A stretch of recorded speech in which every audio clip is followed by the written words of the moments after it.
Hai, selamat datang. Hari ini kita nak bedah siasat satu rangka tindakan baru untuk keselamatan makanan negara kita yang berpusat pada teknologi yang dipanggil Rumen-Wise. Ini bukan setakat cerita pasal peternakan, tapi tentang macam mana kita boleh rombak balik keseluruhan industri ni dari akar umbi dia. Okey, jom kita fikir sekejap. Bila anda tengok ladang ternakan, apa agaknya aset yang paling konsisten buat duit? Kebanyakan orang mesti akan terus jawab, haiwan tu sendirilah kan? Tapi, pernah tak anda terfikir, betul ke itu jawapan dia?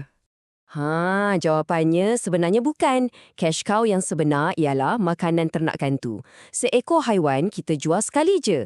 Tapi makanan, ia perlukan setiap hari, setiap masa, tanpa henti.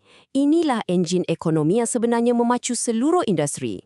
Dan ini membawa kita kepada satu prinsip yang sangat-sangat penting yang dah macam hukum tak bertulis dalam industri ni. Ayat ni merumuskan segalanya. Siapa yang boleh kawal bekalan dan kos makanan ternakan, dialah yang sebenarnya pegang kunci keuntungan, kestabilan dan masa depan industri. Kenapa kita kena faham semua ni? Sebab pergantungan yang melampau pada makanan ternakan ni dah wujudkan satu masalah yang amat besar yang dah lama menghantui para peternak kita. Masalah kos yang melambung tinggi. Sekarang cuba tengok carta ni. Ini yang menakutkan. Bayangkan untuk setiap RM100 yang peternak belanjakan sampai RM80. Ya, RM80 tu habis untuk makanan sahaja. Ini bukan lagi sekadar kos. Ini dah jadi satu beban yang menunjukkan betapa rapuhnya kedudukan mereka.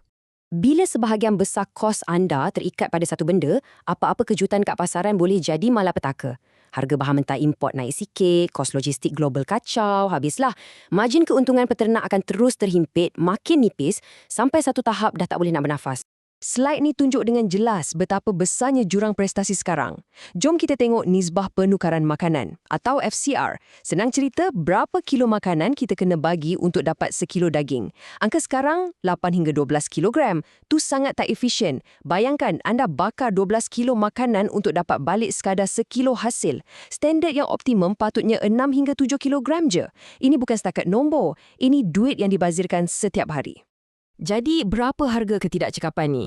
Tengok nombor ni. Secara purata, sebuah ladang dengan 500 ekor lembu boleh rugi lebih kurang RM700,000 setahun.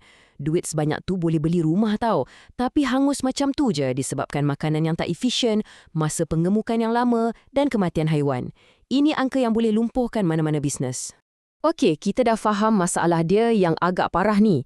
Sekarang, jom kita beralih kepada jalan penyelesaiannya. Di sinilah Rumen-Wise masuk, bukan sebagai satu produk biasa, tapi sebagai satu pakej penyelesaian teknologi yang lengkap. Teknologi ni ada dua komponen utama yang saling melengkapi, macam kandingan mantap lah. Pertama, asasnya, kita kena ada sumber makanan yang stabil dan berkualiti, iaitu rumput Napier. Kedua, ini booster dia, formula bioteknologi Rumen-Wise yang akan pastikan setiap gram makanan tu dihadam dan digunakan dengan kecekapan maksimum. Jadi, apa magic yang berlaku dalam perut lembu tu? Bayangkan, perut lembu tu macam sebuah kilang bio. Rumen-Wise ni pula bertindak macam seorang supervisor kilang yang sangat cekap. Dia stabilkan persekitaran dalam tu, dia hantar pekerja-pekerja khas, iaitu enzim untuk pecahkan makanan yang liat dan dipastikan semua nutrien diserap habis. Dan yang paling best, ia kurangkan gas metana. Ini bukan je bagus untuk alam sekitar, tapi ia bermakna tenaga yang sepatutnya terbazir jadi gas sekarang disimpan dalam badan haiwan. Itulah sebabnya haiwan tu jadi lebih cepat besar. Dan inilah hasilnya. Satu transformasi sepenuhnya. Tengok je unjuran peningkatan ni. FCR bukan setakat lebih baik, ia jadi 15 ke 25% lebih efisien. Haiwan bukan setakat membesar, ia membesar 20 hingga 40% lebih cepat setiap hari. Ini terus pendekkan masa untuk jual dan turunkan kadar kematian secara drastik. Inilah yang menukar pembaziran kepada produktiviti tahap maksimum. Okey, jom kita kira dari segi duit untuk seekor haiwan. Dengan cara konvensional, kosnya lebih kurang RM2,400 untuk 20 bulan. Dengan Rumen-Wise, kos turun jadi RM2,000 dan tempohnya cuma 14 bulan. Nampak macam jimat RM400 je kan? Tapi itu bukan poin utama dia. Poin sebenar dia ialah pecutan pusingan bisnes tu. 6 bulan lebih pantas. Maknanya, anda boleh buat lebih banyak pusingan jualan dalam jangka masa panjang. Kat situlah game changer sebenar untuk keuntungan. Tapi teknologi hebat semata-mata tak cukup. Roman Wise ambil satu langkah ke depan lagi dengan membina sebuah model bisnes yang inovatif yang direka khas untuk sebarkan impak ni ke seluruh negara. Modal ni senang je nak faham. Ada 3 peringkat. Secara mudahnya, mereka kawal keseluruhan proses dari A sampai Z. Dekat hulu, mereka bekerjasama dengan petani untuk tanam bahan mentah. Di peringkat pertengahan, teknologi ni diguna pakai dekat ladang. Dan di peringkat hilir, mereka uruskan pemprosesan dan pengedaran. Kiranya dari benih rumput sampailah ke produk akhir, semua bawah kawalan mereka. Ini membolehkan kawalan kualiti dan kos yang menyeluruh. Dan apa yang buat modal ni istimewa ialah, ia bukan semata-mata pasal keuntungan syarikat. Ia direka untuk memperkasakan komuniti sekali. Dengan melibatkan petani-petani kecil sebagai rakan kongsi, ia sebenarnya mewujudkan peluang ekonomi dan pendapatan yang stabil untuk orang-orang di luar bandar. Untuk bagi lebih ramai orang peluang, mereka cipta pakej pertumbuhan. Anggap je ni macam bisnes dalam kotak. Fikirkan apa halangan terbesar orang nak mula menternak. Modal, ilmu dan risiko pasaran kan? Pakej ni selesaikan semua tu. Anda dapat lembu, bekalan makanan, latihan, sokongan dan paling penting, jaminan pembelian balik. Ini hampir-hampir menghapuskan risiko gagal dan membuka pintu untuk sesiapa pun berjaya. Sekarang, jom kita zoom out sikit. Kita tengok macam mana semua benda ni, teknologi, modal bisnes dan komuniti, bila digabungkan, ia boleh beri impak pada skala yang lebih besar, iaitu untuk negara kita. Ini adalah cabaran besar yang Malaysia hadapi. Kita cuma hasilkan lebih kurang 25% je daripada daging lembu yang kita perlukan. Selebihnya, import.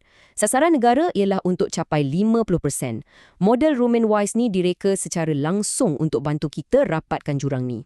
Dari sudut ekonomi pula, model ni sangat berkuasa. Pulangan pelaburan atau ROI dalam masa 5 tahun diunjurkan sebanyak 227%. Ini bukti yang sangat kukuh bahawa bila kita buat satu model bisnes yang baik untuk negara, ia juga boleh jadi satu bisnes yang sangat-sangat menguntungkan. Dua-dua ni tak semestinya terpisah. Jadi, kesimpulannya, manfaat untuk negara memang sangat jelas. Ia bukan selesaikan satu isu, tapi banyak isu serentak. Ia kuatkan keselamatan makanan kita, kurangkan kebergantungan pada import, cipta ekonomi baru di luar bandar, galakkan pertanian lestari dan bina rantaian bekalan tempatan yang jauh lebih kukuh untuk generasi akan datang. Jadi, mesej utamanya ialah, ini dah lebih besar daripada sekadar peternakan. Ia satu anjakan paradigma. Ia tentang menjadi arkitek yang mereka bentuk sebuah ekosistem keselamatan makanan yang lengkap di mana setiap komponen dari tanah, makanan, haiwan sampailah ke usahawan semuanya disusun untuk mencapai kecekapan dan daya tahan. Dan ini membawa kita kembali kepada persoalan asas kita tadi. Setelah kita lihat bagaimana kawalan ke atas makanan ternakan boleh mengubah prestasi ladang, memperkasakan komuniti dan membina satu model bisnes yang kukuh, soalan terakhir untuk kita sama-sama fikirkan ialah, mungkinkah kunci untuk menjamin masa depan makanan negara kita selama ini tersembunyi bukan di ladang ternakan tetapi di dalam palung makanannya?